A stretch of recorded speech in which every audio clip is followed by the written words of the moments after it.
ik ging op de tandem samen met mijn vriend Jan ging de Elfsteentocht fietsen. En het is eigenlijk zo kwam dat ik mijn grote moeder hier dat Jan vertelde dat hij het al wilde en ik al een keer fietst hier op de tandem zonder te trainen. Toen zei ik, nou dat ken ik wel. Nou, toen zei Jan, dan ging ik maar niet mee. We zien het wel het kant, hoor. De vorige keer ook niet trainen, dus we maken het nou ook wel weer glijden. We zetten de bokkenkop op en fietsen met die handel. Nou? Jo, wie erbij doet ze die uitspraak die? Ja, absoluut. En het begint als een geintje natuurlijk. En ja, dan komt de datum steeds dichterbij. En dan komen er wat sponsoren om de hoek. Hè, de Kliniklaus, hè? Ja. Ja, dat is En ja, dan zullen er toch gefietst moeten worden. Maar ik zelf heb er een hard hoofd in. Ik denk niet dat dit gaat lukken.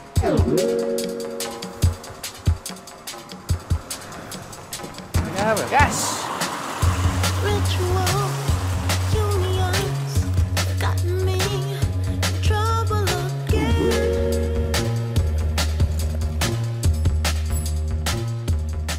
Nou, ik heb daar wel wat vertrouwen in. Ik heb een vriendin die had hem 13 keer fietst. En die zei, ze moeten nog wel wat trainen, maar ze moeten het zadel in de kont krijgen. Dat schijnt een hele goede uitdrukking te zijn. Nou, het zadel went binnen, je neemt nog even een kerstje mee of zo wat heen. Nou, dan moet het volgens mij vast lukken. En dat zei ik, ze moeten net te vol eten eerst. Ik zit op laagsem, maar een pantje met eten klaar. En als ze honger hebben, komen ze er wel op daar. Nou, en als ze laagsem hebben, nou, dan geven we nou even in Bals wat hoor niet ankeren, want ze ben bij die kijken op Kolen-Berenburg. Nou, dan moet het vast wel komen. Ik heb er al op vertrouwen.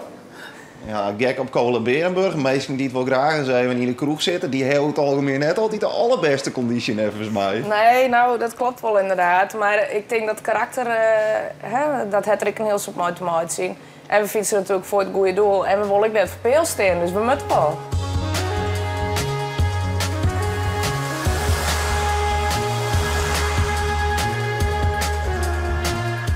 Oh, dan keren we zo meteen om.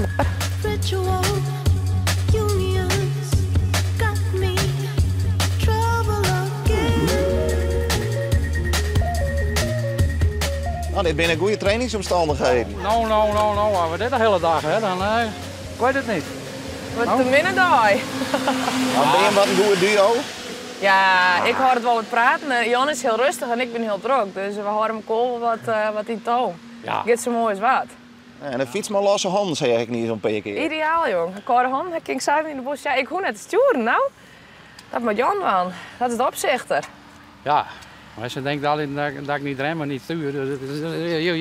Ja, ik zei zo elke keer, maar het is wel remmen. Want hoor, dan geef je slag hoe de haast vanzelf. Heb je hem er vertrouwen in? Absoluut, we gaan ervoor. Nou, Wij we gaan er fietsen in ieder wel geval voor. Dus, en we proberen, dus halen we het niet, nou ja, dan hebben we pech gehad. Maar, We zetten terug.